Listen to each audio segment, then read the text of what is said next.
Hello, I'm Verne Mathven Beck, and welcome to Journeys and Journals. We get to travel the country, meeting the fascinating people that are here. Lots of them who've been here longer than I have. And, well, these folks came to Oregon. They have stories to tell of where they've been before and where they are now. And I'd like you to meet them. This is Harry and Laverne. Harry and Laverne, welcome. Now, Laverne, you've been here a while in Oregon. Yes, I've been here 24 years. And where'd you find this California kid?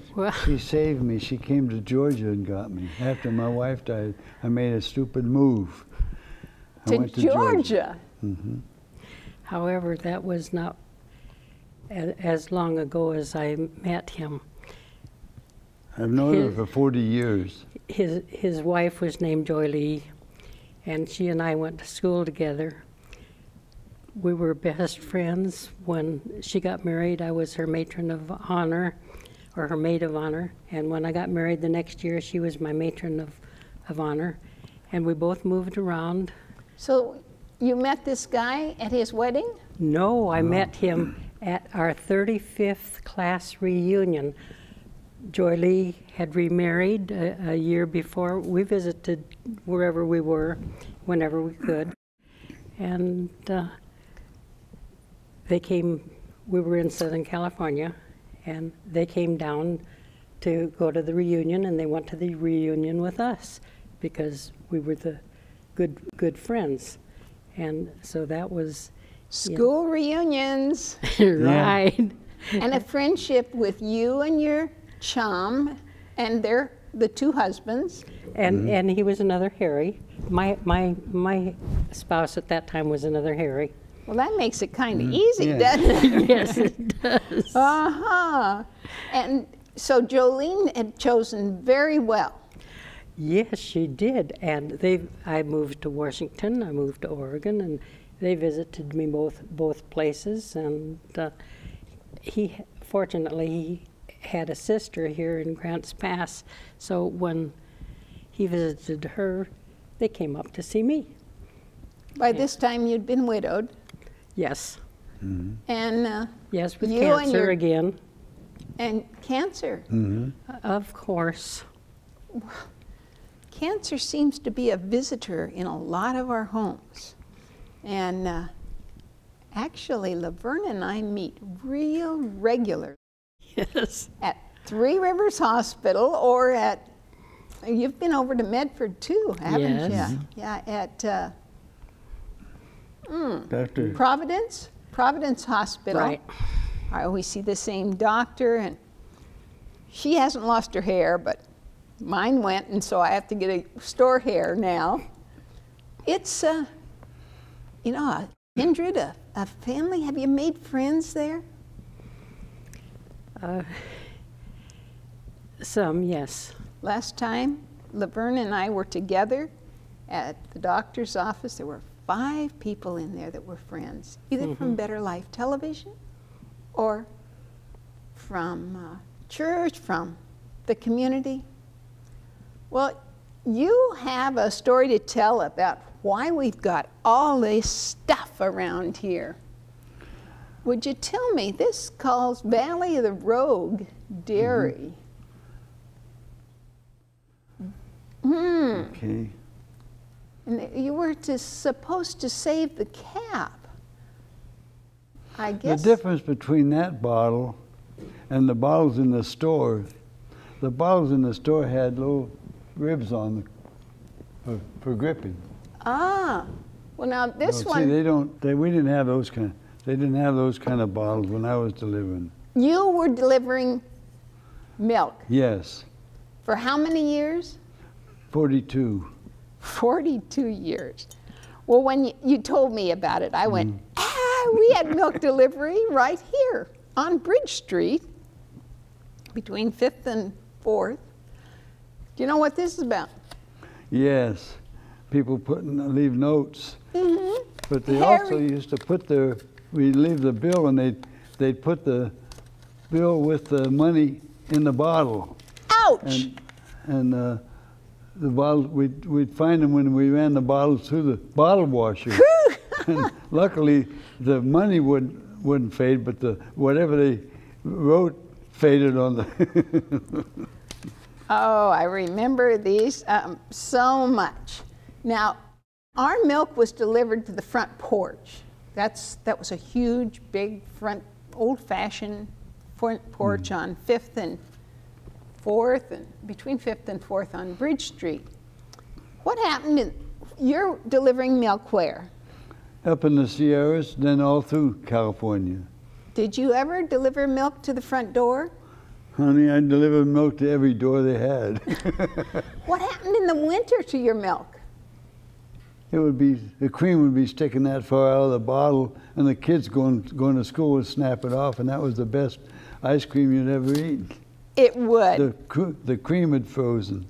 It would, even in Southern Oregon here. And the cap, I'll tell you, we'll make believe this is the cream, right? Because it would be first out of the bottle. Mm-hmm. Sometimes the cap would be sitting over here, and if we weren't out early enough, there'd be the cap. Yeah. I don't remember this ever falling off. The cream? Yeah. No. But the interesting thing was the bottles we had in those days were nothing like that. Okay. But they had the bottoms of the milk, the old milk bottles were just like the modern Coca-Cola bottle, the most dangerous thing that man ever made. Because? It's triple thickness. And when they break, they always hold those jagged edges, especially along a beach. They're very dangerous.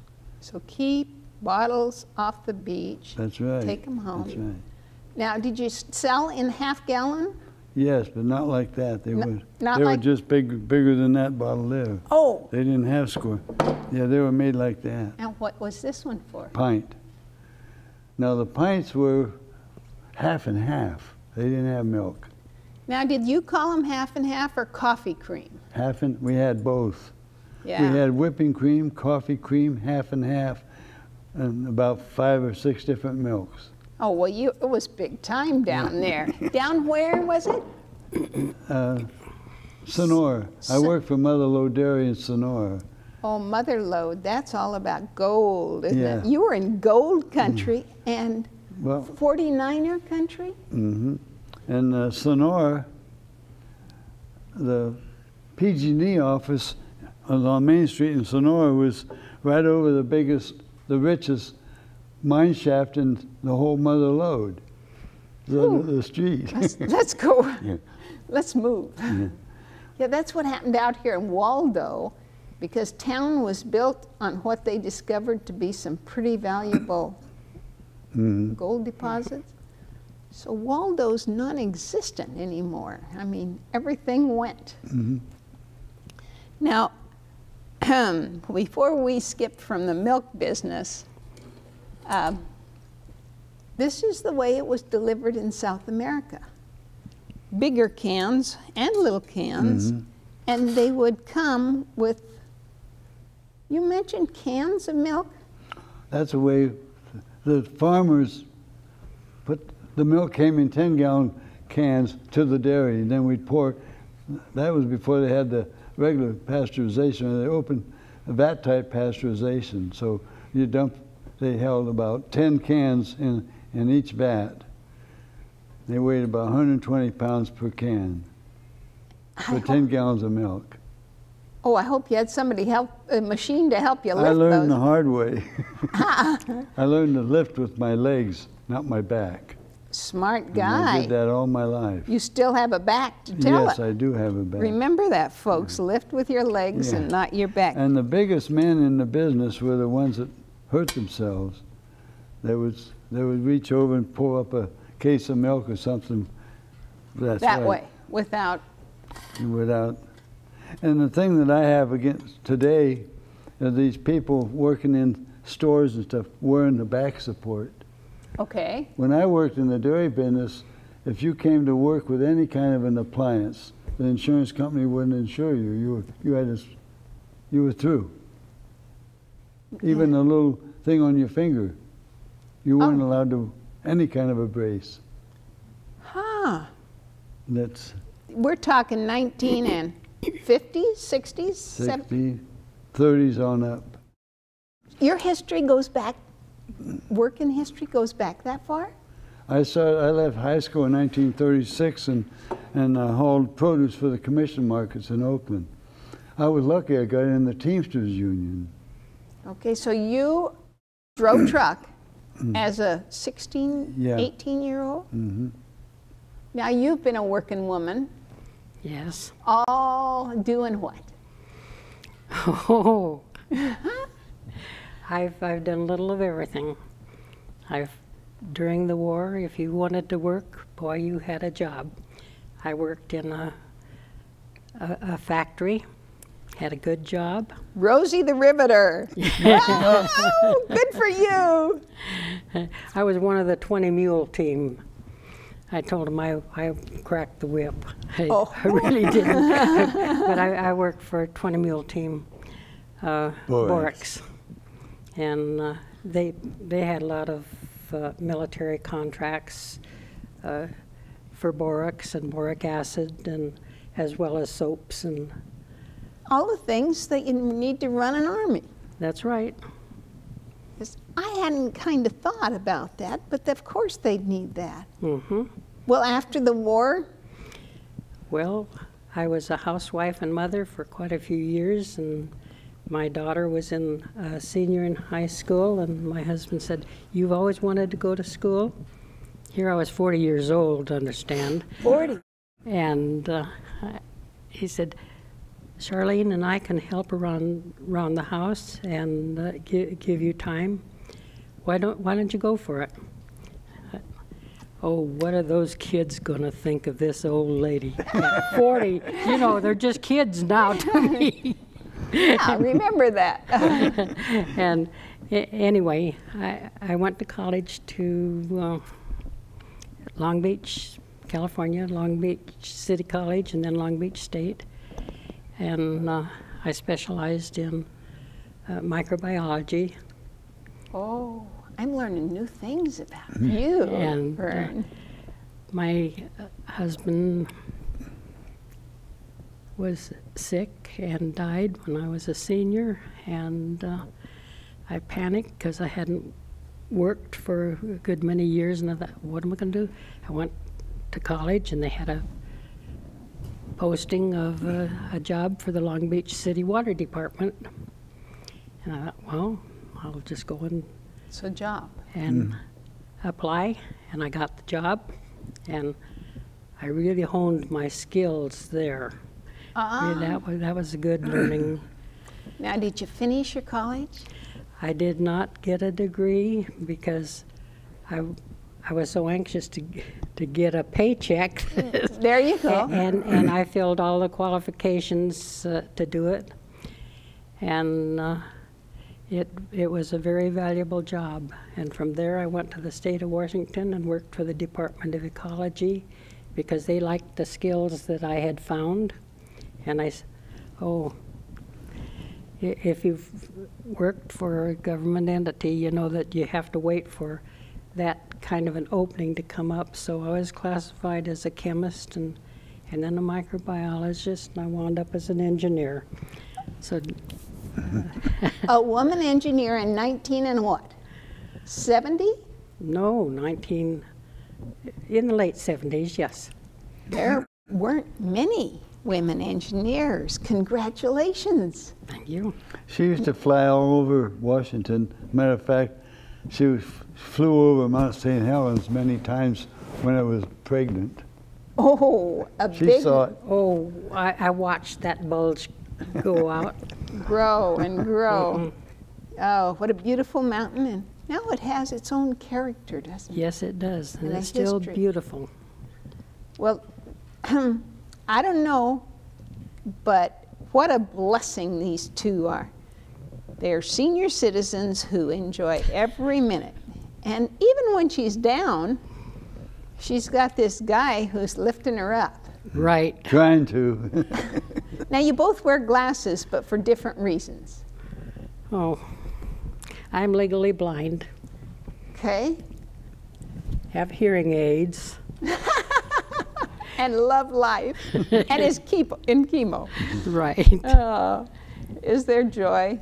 Yes. Is there joy in life? Yes, there is. And I guess that's what we're all about, just to put a smile back on your face and pass it on. Mm-hmm. This guy's given me a smile. I mentioned, well, let's see.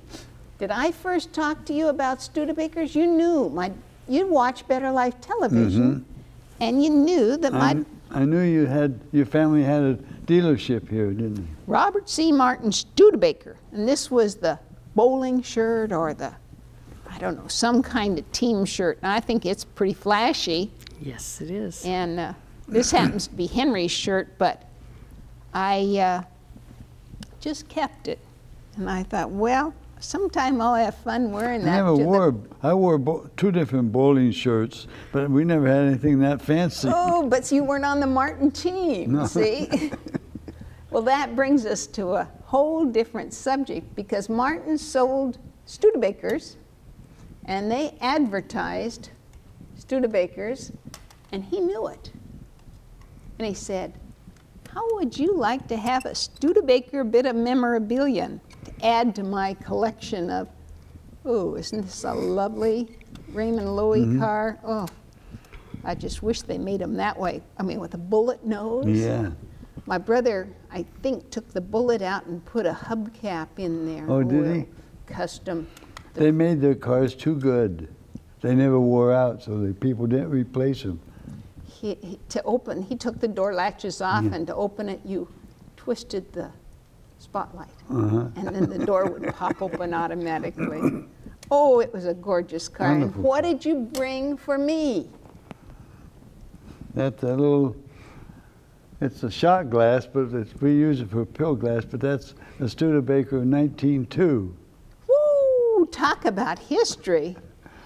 Now that's a little bit before. I wonder, you know, Studebakers were built, they're from down your way on Highway 49, aren't they? Gold country history. Not cars. Highway 49 is known as the Kit Carson Trail. Oh, it is. It starts in Mariposa and it goes clear up above Reno.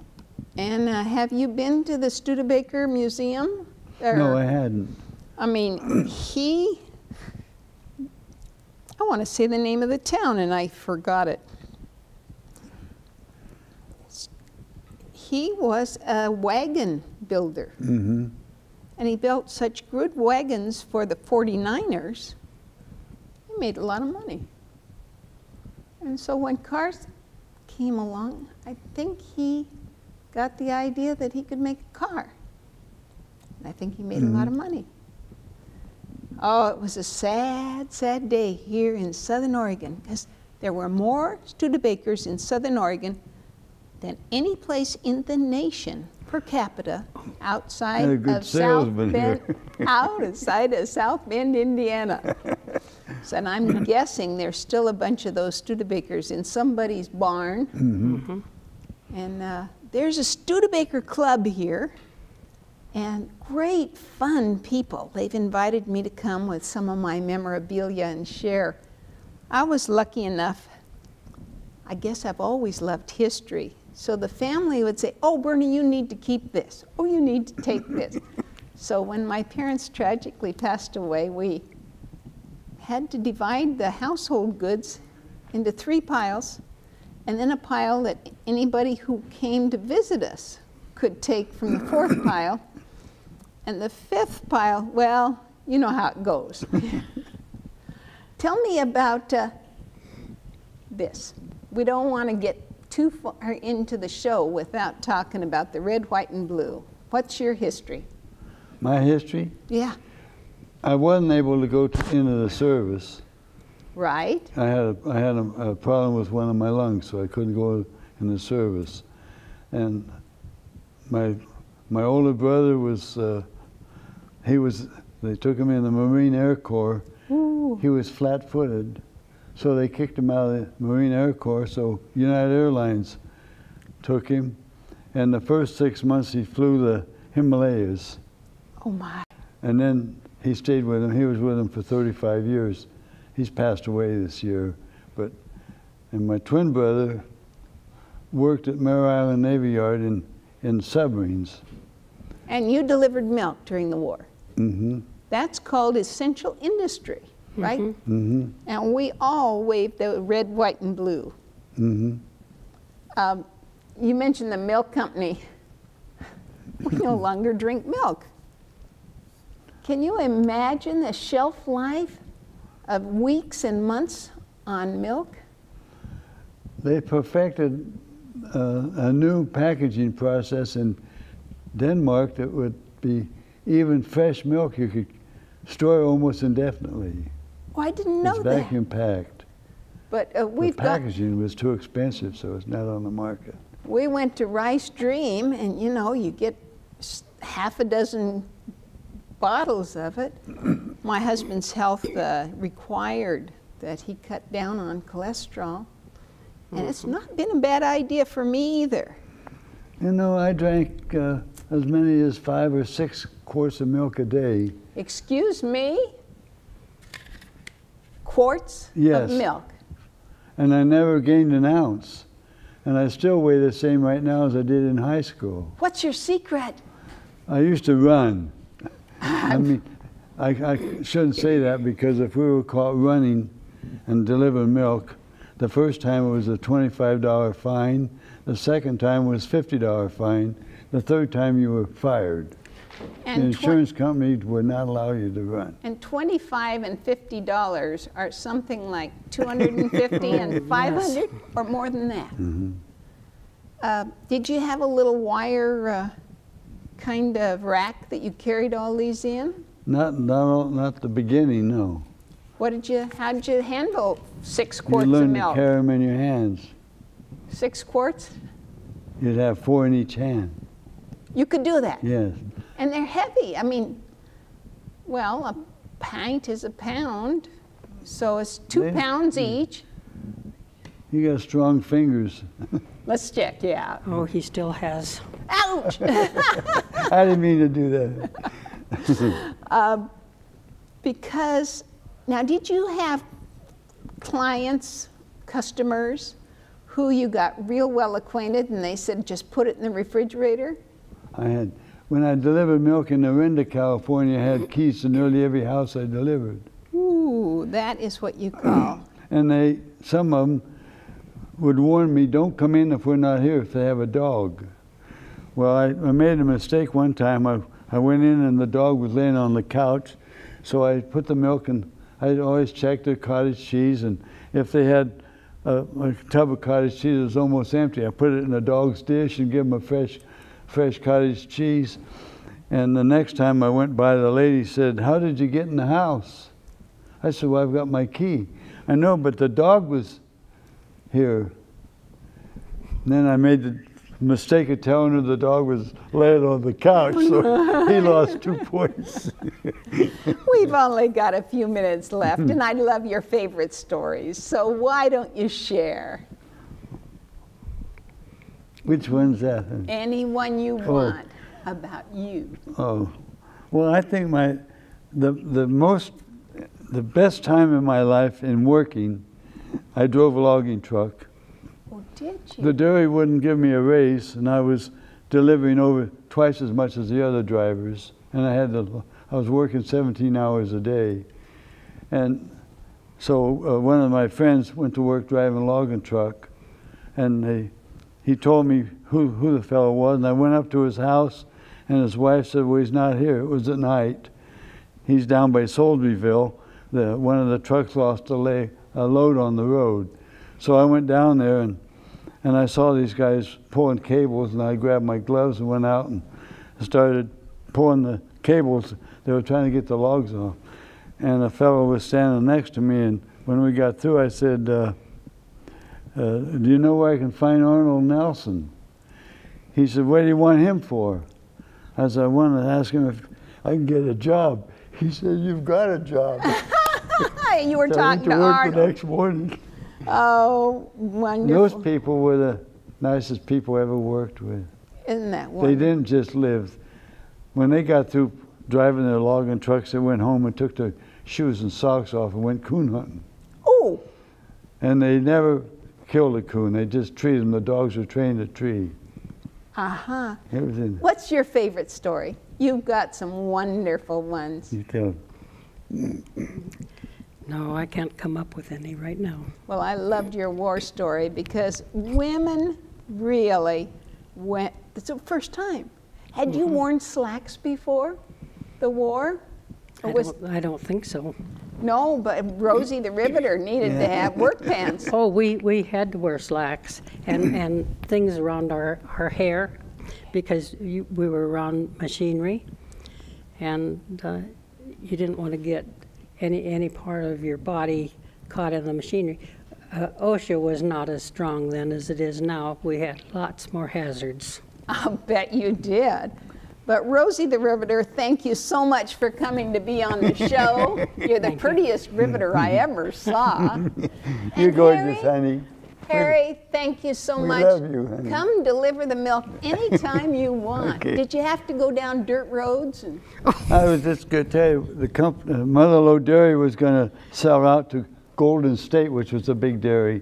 So they farmed me out to Golden State. And Golden State sent me a brand new truck. Beautiful. We carried all dairy products, ice cream, everything. And the route that I had over, when I went over to San Andreas and all along Angels Camp, and I came over to, I can't remember the name of the town now, it was on Highway 49. Right. And then I took a back road went through Mountain Ranch and Sheep Ranch and came out in Avery. But to go up there, I had to take this little logging road, and I went by this fire watch. The guy was up in the tower, one of the government fire watch. He couldn't believe it, seeing this ice cream truck coming up through the brush, scraping all the paint off. Oh, what a fun story, and you did it. I loved it. I loved it. We love having you here, and thank you for sharing your youthful enthusiasm with us every week when I get to see him, and now at the hospital even more often than that. Thank you so much for tuning in, and keep that smile on your face no matter just what's happening to you. It's worth $1 million, isn't it? Yes, it is. Best medicine in the world.